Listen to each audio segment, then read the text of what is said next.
Hello everyone, তোমরা সবাই কেমন আছো? আশা করছি তোমরা সবাই খুব খুব ভালো আছো।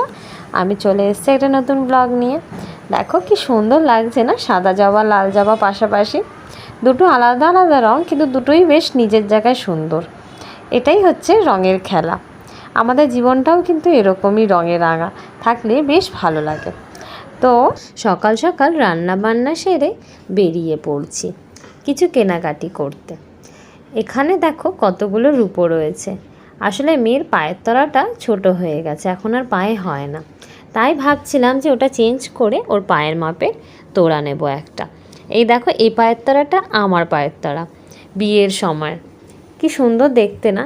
কিন্তু আমি এখন ভাবছি এটাও চেঞ্জ করে একটা হালকার মধ্যে পায়ের তলা নেব সবসময় পরার জন্য। আর ওপরেরটা দেখো মেয়ের, ওর পায়ের তলাটা অনেকটাই ছোট হয়ে গেছে, কি সুন্দর দেখতে না? একদম পরেইনি, নতুন রয়েছে। দেখো চেঞ্জ করতেও খুব মায়া লাগছে। আর এই দেখো ওর এখানে বালা রয়েছে, ছোটোবেলার অনেক কিছু রয়েছে এখানে। এ দেখো পায়ের মল, সব কিছুই নতুন রয়েছে, কারণ সেরমভাবে তো পরেইনি কোনো কিছুই, তখনও পড়তে চাইতো না। সব কিছুই শুধু খোলো খোলো লাগছে, ব্যথা লাগছে, তাই জন্যে কিছুই আর পড়েনি, সব নতুনই রয়েছে, তাই মায়াও লাগে এগুলো। কিন্তু ছোট হয়ে গেছে, কিছু তো আর করার নেই।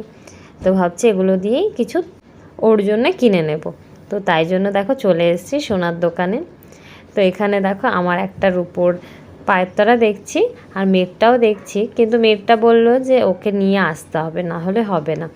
আর চুড়ি তো আছেই, তাই সাইজ মতন একটা ওর জন্য বালা নিয়ে এসেছি, আর আমার পায়ের তলা নিয়ে এসেছি। আর নূপুরটা অর্ডার দিয়ে এসেছি বানানোর জন্য, ওটা দেবে কিছুদিন পরে। তো এই দেখো আমার তোড়াটা দেখো তো কেমন হয়েছে, দেখে বলো কেমন লেগেছে তোমাদের। এখন সিম্পলের মধ্যে নিয়েছি, আর পাতলার মধ্যে, যাতে আমি সবসময় রেগুলার ইউজ করতে পারি। আগের তোড়াটা যেরকম একদম নতুনই ছিল, আমি পরতেই মানে বেশি ভারী মোটা হলে কি হয়, সবসময় রেগুলার ইউজ করা যায় না, পরলে অস্বস্তি হয়, তাই জন্য পরাই হয়ে ওঠেনি। তো এটা ভেবেছি যে না, সবসময় পরে থাকবো। আমি কিন্তু বরাবরই পায়ের তোড়া পরতে ভালোবাসতাম, ছোটোবেলায় তো ভীষণ ভীষণ ভালোবাসতাম, কিন্তু আস্তে আস্তে যখন বড় হলাম তখন পায়ের তলা পরতে ভালোবাসতাম, কিন্তু এই নূপুরের যে আওয়াজটা হয় সেটা আমার বড্ড বিরক্তিকর লাগতো। তাই জন্যে এবার যে নিয়েছি, আমি বলেছি যে আগেই যে ঘুঙরু যেন না থাকে, তো এটা কেনার সময় তাই জন্য আমি ওটা বাদ দিয়ে দিয়েছি আগেই। এই দেখো পায়ে পরে নিয়েছি, কেমন লাগছে অবশ্যই জানিও। আমার তো খুব ভালো লাগছে, পাটা দেখতে বেশ ভালো লাগছিল। তো হসপিটালে যাওয়ার সময় তো সব সোনা গয়না খুলে রেখে যেতে হয়, তো তাই জন্য যখন হসপিটালে অ্যাডমিট ছিলাম সব সোনা গয়নাগুলো খুলে রাখতে হয়েছিল, হাতে গলার কানের সব কিছুই খুলে রেখেছিলাম। তো হসপিটাল থেকে আসার পরে মা কানেরটা পরে দিয়েছিল, হাতে নোয়াটা পরে দিয়েছিল, আর কদিন পরে চেনটাও পরে নিয়েছিলাম, কিন্তু শাখা পলাটা পরে ওঠা হচ্ছিল না। তাই ভাবলাম আজকে পায়ের তলাটা যখন পরছি তাহলে একেবারে হাতেও পরে নিই, হাতটাও বেশ ভরা ভরা লাগবে, সুন্দর লাগবে। আর মেয়েদের হাতে কিন্তু শাখা পলাটা বেশ মানায় বিয়ের পরে। দেখো তোমরা কেমন লাগছে হাতটা, অবশ্যই জানিও। আগে জানো তো ভাবতাম যে বিয়ের পরে শাখা পলা চুড়ি এত কিছু কীভাবে পরে থাকবো সবসময়, অস্বস্তি লাগবে হয়তো, কিন্তু বিয়ের পরে কোনো সময় একদিনের জন্য মনে হয়নি যে না কষ্ট হচ্ছে, ভালো লাগছে না পরে থাকতে।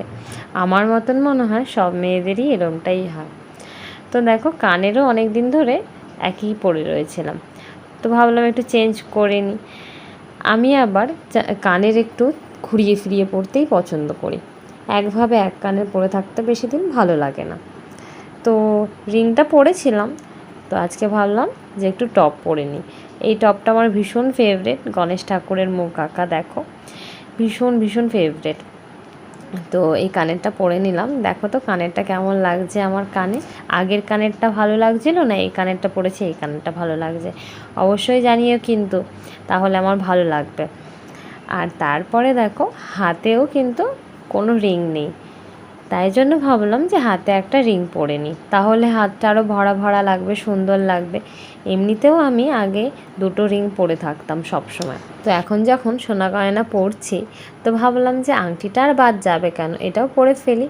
তাহলে চলো আংটিটা পরে নিই। আংটি পরতে কিন্তু আমি ভীষণই ভালোবাসি। তো দেখো হাতটায় আংটি ছাড়া কেমন লাগছে আর হাতে আংটি দিয়ে কেমন লাগছে, একটা আলাদাই সৌন্দর্য বেড়ে গেল হাতে। সোনা গয়না কিন্তু এরকমই মেয়েদের সৌন্দর্যকে আরও বাড়িয়ে দেয়। আরেকটা জিনিস তো তোমাদের দেখাতেই ভুলে যাচ্ছিলাম, যেটা মেন জিনিস। এই দেখো আমার মেয়ের হাতের বালা, এই ব্রেসলেট বালাটা নিয়ে এসছে ওর জন্যে।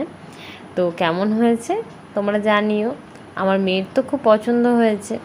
আশা করছি আজকের এই ভিডিওটা তোমাদের খুব ভালো লেগেছে। যদি ভালো লেগে থাকে তাহলে লাইক করে দিও, আর অবশ্যই কমেন্ট করে জানিও। আর তোমরা যদি আমার চ্যানেলে নতুন হও তাহলে জানাই চ্যানেলটিকে সাবস্ক্রাইব করে আমার পাশে থাকবে।